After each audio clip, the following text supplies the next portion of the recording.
کہ فرائض کے بعد تسبیحات پڑھنی چاہیے 33 دفعہ سبحان اللہ، 33 دفعہ الحمدللہ، 34 دفعہ اللہ اکبر، اور اس کے علاوہ بھی جو وظیفے ہیں احادیث میں اللہم لا مانع لما اعطیت ولا معطی لما منعت ولا ينفع ذا الجد منک الجد، اسی طرح آیت الکرسی ہے، اسی طرح اللہم انت السلام ومنک السلام تبارکت یا ذا الجلال والاکرام، یہ سارے وظائف فرض کے بعد پڑھیں، پھر اس کے بعد آپ سنتیں پڑھیں۔ یہ عرب علماء کی رائے ہے۔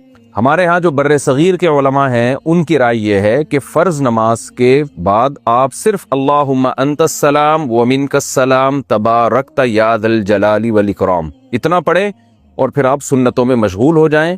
سنتوں میں اور فرائض میں زیادہ تاخیر ٹھیک نہیں ہے، کیونکہ سنتیں فرائض ہی کا گویا کہ اس کی کا بقیہ ہیں، اس کی تکمیل کا ذریعہ ہیں، تو ان میں زیادہ تاخیر ٹھیک نہیں ہے۔ اور پھر سنتوں کے بعد آپ یہ وظائف پڑھیں 33 دفعہ سبحان اللہ، اور جو بھی آپ نے دعا مانگنی ہے سب کچھ اس کے بعد ہوگا۔ دونوں کے دلائل ہیں جس کا میں خلاصہ بیان کر دیتا ہوں۔ جو عرب علماء جس طرز پہ عمل کرتے ہیں ان کی دلیل وہ احادیث ہیں، صحیح احادیث ہیں، جن میں رسول اللہ صلی اللہ علیہ وسلم نے فرائض کے بعد ان وظائف کے پڑھنے کا حکم دیا ہے۔ جیسے آپ نے فرمایا جو آیت الکرسی فرض نماز کے بعد پڑھے گا عذاب قبر سے محفوظ، اسی طرح آپ نے جو صحابہ کو حکم دیا کہ فرائض کے بعد یہ تسبیحات کرو، تو اس میں مکتوبہ کا لفظ ہے، صلاۃ مکتوبہ جو فرض نماز ہے اس کے بعد، تو وہ کہتے ہیں دیکھو اس سے تو پتہ چلتا ہے کہ فرض نماز کے بعد ہونا چاہیے، تو لہذا عرب میں یہ رواج ہے کہ وہ فرائض کے فوراً بعد پڑھتے ہیں۔ جو بر صغیر کے علماء ہیں، جو زیادہ تر فقہ حنفی کے علماء ہیں، ان کی جو رائے ہے وہ یہ ہے کہ صرف اللہم انت السلام کے بقدر ٹھہرا جائے اور اللہم انت السلام پڑھا جائے، باقی سارے وظائف سنتوں کے بعد۔ ان کی دلیل بھی بہت مضبوط ہے، صحیح ہے، مسلم کی حدیث ہے، حضرت عائشہ رضی اللہ تعالی عنہا فرماتی ہیں کہ رسول اللہ صلی اللہ علیہ وسلم فرض کے بعد صرف اللہم انت السلام ومنک السلام تبارکت یا ذا الجلال والاکرام اتنا اس کے بقدر بیٹھتے تھے اور کھڑے ہو جایا کرتے تھے۔ تو دونوں طرح کی حدیثیں ہیں۔ تو اب اگر ہم ان احادیث کو لیتے ہیں جن میں آتا ہے کہ فرض نماز کے فوراً بعد آپ صلی اللہ علیہ وسلم نے ہمیں، یعنی جن میں آتا ہے کہ فرض نماز کے بعد آپ صلی اللہ علیہ وسلم نے ہمیں تسبیحات کا حکم دیا، تو ان حدیثوں پر عمل کرتے ہیں تو یہ حدیث چھوٹتی ہے، کیونکہ مسلم کی حدیث میں ہے کہ صرف اللہم انت السلام کے بقدر آپ بیٹھتے تھے پھر کھڑے ہو جایا کرتے تھے، اور اگر ہم اس حدیث کو لیتے ہیں تو وہ حدیث چھوٹتی ہے۔ تو اس لیے جو بر صغیر کے علماء ہیں ان کی جو رائے ہے اس میں ہمارے خیال میں تمام قسم کی روایات میں تطبیق ہو جاتی ہے۔ وہ اس طرح سے وہ یہ کہتے ہیں کہ یہ جو حدیث ہے جس میں حضرت عائشہ نبی کا عمل بتا رہی ہیں کہ آپ صلی اللہ علیہ وسلم کا جو اپنا عمل تھا، وہ اپنا عمل یہ تھا کہ آپ اللہم انت السلام ومنک السلام تبارکت یا ذا الجلال والاکرام کے بقدر ٹھہرتے اور پھر کھڑے ہو جاتے۔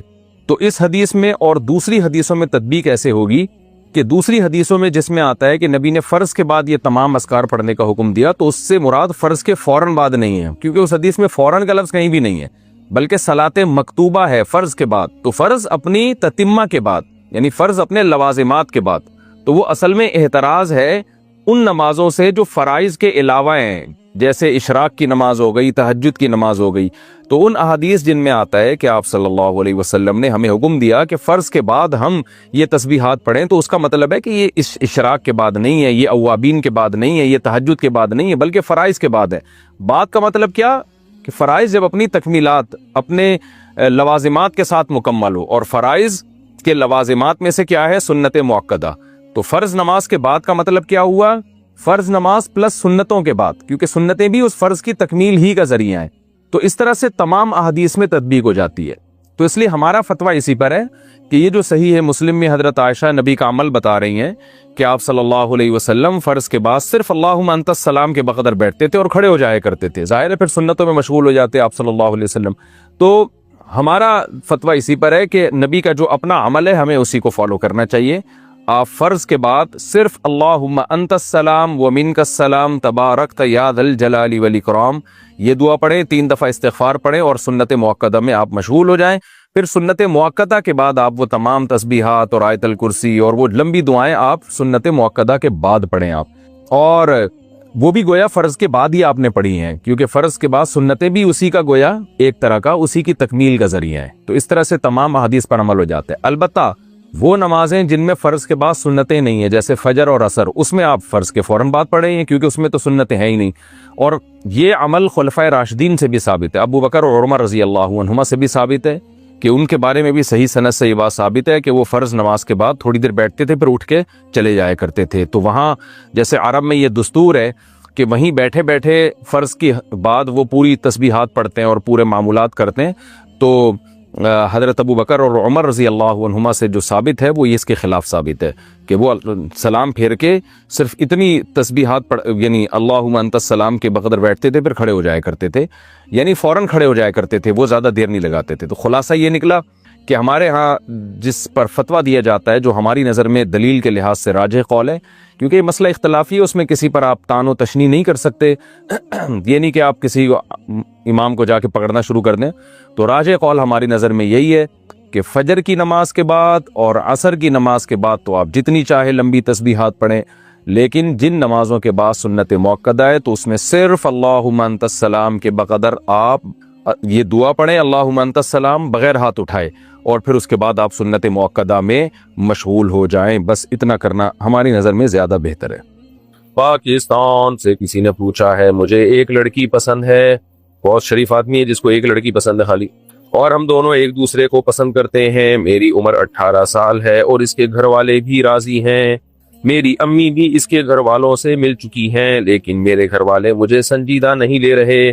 تو مجھے سمجھ نہیں آ رہا کہ میں کیا کروں. براہ کرم مجھے اس بارے میں رہنمائی کریں. آپ کو سمجھ میں نہیں آ رہا جبکہ آپ اس گھر میں رہتے ہو, تو مجھے کہاں سے سمجھ میں آئے گا جبکہ میں آپ کے پڑوس میں بھی نہیں رہتا.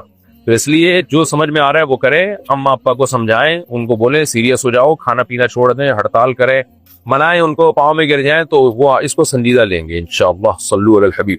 پاکستان سے کسی نے پوچھا ہے, کچھ عورتیں گھر میں دوپٹہ صحیح سے نہیں لیتی, باریک لباس پہنتی ہیں, بھائی باپ بہنوئی وغیرہ سے, خاص طور پر کم از کم سینہ تو ڈھانپ کر رکھنا چاہیے. ویسے تو سطر سر سے پاؤں تک ہوتا ہے, مگر بہت سے گھروں میں دیکھا ہے اس چیز کا کوئی خیال نہیں رکھا جاتا. آپ سے اس بارے میں آپ اس بارے میں ماؤں بہنوں کو کیا کہیں گے, اور اپنے ارد گرد کو کیسے سمجھایا جا سکتا ہے؟ میت کو غسل دیتے ہوئے سطر کا لحاظ رکھا جاتا ہے, حالانکہ وہ ایک بے جان جسم ہوتا ہے.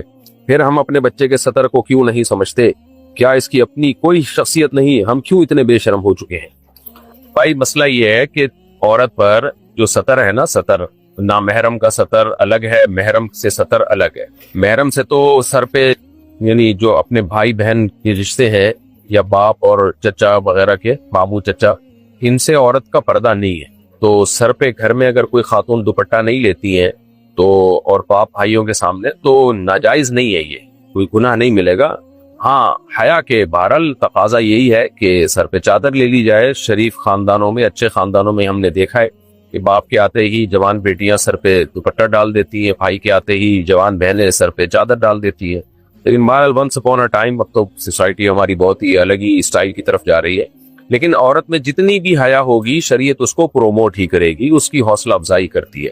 تو اس لیے ہمارے کلچر ہمیں اپنے گھروں میں ایسا بنانا چاہیے کہ گھر کے اندر بھی خواتین پراپر ڈریس پہنے اور پورے کپڑے پہنے. وہ جیسے مردوں کے کپڑے پورے ہوتے ہیں, چٹی بنیان میں نہیں گھوم رہے ہوتے گھر کے اندر.